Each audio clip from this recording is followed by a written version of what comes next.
Alors aujourd'hui, on va parler d'une chose très précise, et que de ça. Parce que c'est tellement important, j'ai dit, on aurait pu apporter 10 autres exemples, on aurait pu même se servir de ce midrash comme le point de départ d'une réflexion longue. Non, je veux juste vous parler d'une chose qui m'a paru, quand je l'ai lu, ça m'a paru tellement important, je me suis dit, il faut parler que de ça.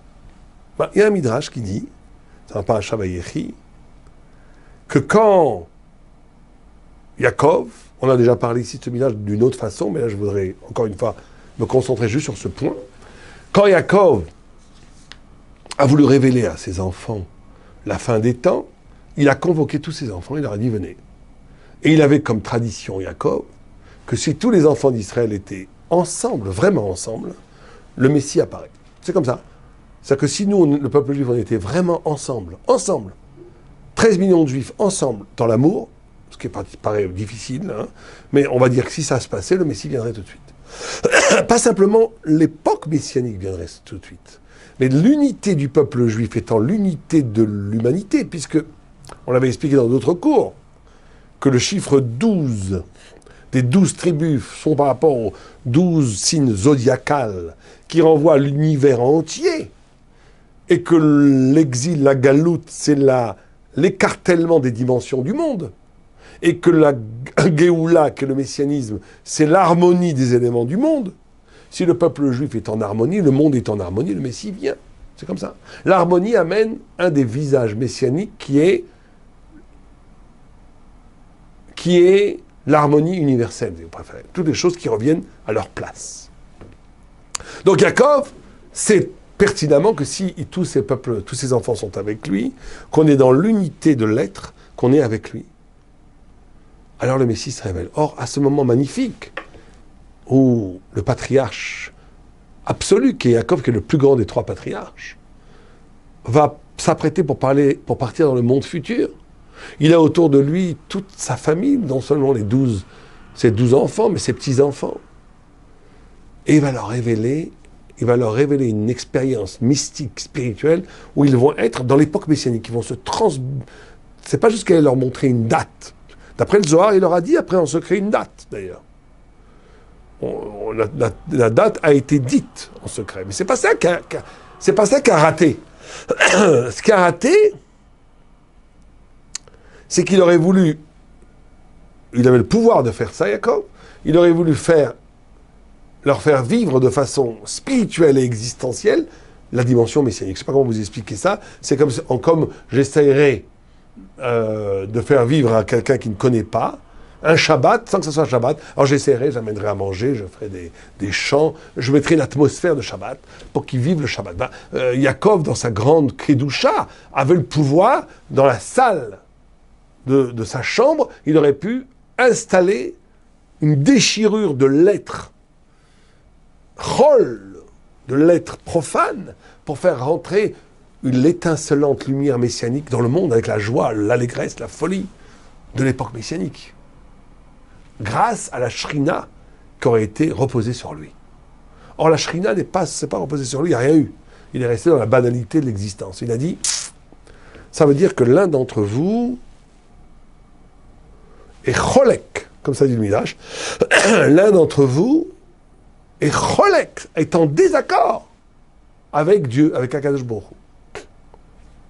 Et ils ont tous dit, les 12 fils, tous les enfants en même temps, tous les enfants ont crié d'un seul cri, Shema Israël, écoute Israël, notre père, Israël c'était lui, Yaakov s'appelle Israël. Shema Israël, Hashem Elokeinu, Hashem Echad. Dieu préserve, personne n'est en machloket avec Dieu. À ce moment-là, il dit, Baruch Shem, Kevod Baruch Olam Vaed. Ça, on l'a expliqué dans d'autres cours, qu'est-ce que ça veut dire? Je voudrais me concentrer sur un point. Quel est le pshat? Que veut dire? Est-ce que l'un d'entre vous, cholek imakadosh bohu, est-ce qu'un d'entre vous est en désaccord avec Dieu? Qui peut être en désaccord avec Dieu? Qui est le bar plukta de Dieu? C'est-à-dire quoi d'être en désaccord avec Dieu? Ça ne veut rien dire. Ça veut dire quoi? On peut ne pas croire en Dieu, on peut croire en Dieu et ne pas vouloir faire des bêtises, parce qu'on a une passion corporelle. On peut être radin, on peut être plein de choses. Être jaloux. Mais c'est quoi être... On n'est pas en désaccord. Je sais bien que c'est pas bien d'être jaloux, c'est pas bien d'être radin, mais c'est pas que je suis en désaccord, c'est que c'est trop fort pour moi. Ça veut dire quoi d'être en désaccord avec Dieu? Ici, il y a un principe fondamental qu'il faut apprendre. C'est quelque chose qui peut nous arriver à tous. Être en désaccord avec Dieu. Et c'est pour ça que Jacob a même soupçonné les 12 patriarches, ces 12 fils qui sont des géants d'Israël, de peut-être d'être tombés dans ce piège. C'est quoi? C'est de dire à un moment donné, mais c'est pas normal.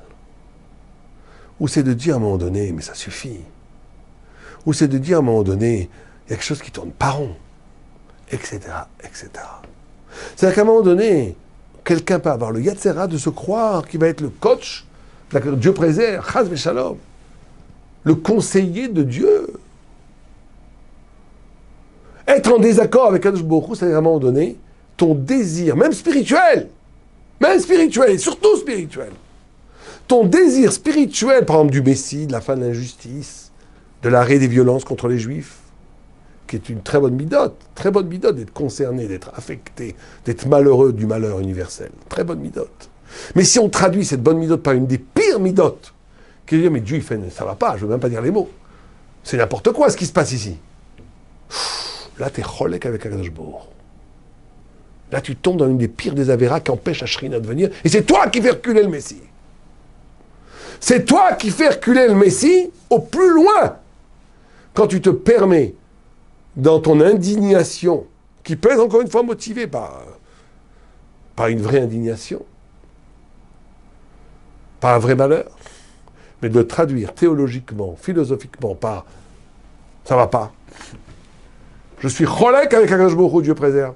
Celui qui dit ça, celui qui pense ça, la Shrina s'en va. Ça rend le monde chol. Ça rend le monde qui rentre dans un monde dans la banalité de l'être. Ça empêche la lumière messianique de venir. C'est comme ça.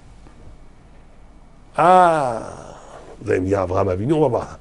Mais cette idée-là, elle est fondamentale. Elle est fondamentale parce qu'elle ouvre une perspective d'intelligence qui est difficile à comprendre et surtout qui est difficile à accepter. L'homme a du mal à accepter de ne pas être Dieu, de ne pas être celui qui comprend tout. Imaginons, par exemple, pour des choses bêtement, mais qui nous permettent de comprendre. Imaginons que quelqu'un n'a jamais vu un singe. Et qu'il voit qu'on prend un singe, qu'on lui ouvre le ventre et le cœur pour lui prendre son cœur, ou je sais pas quoi. Ah, c'est insupportable, pauvre singe!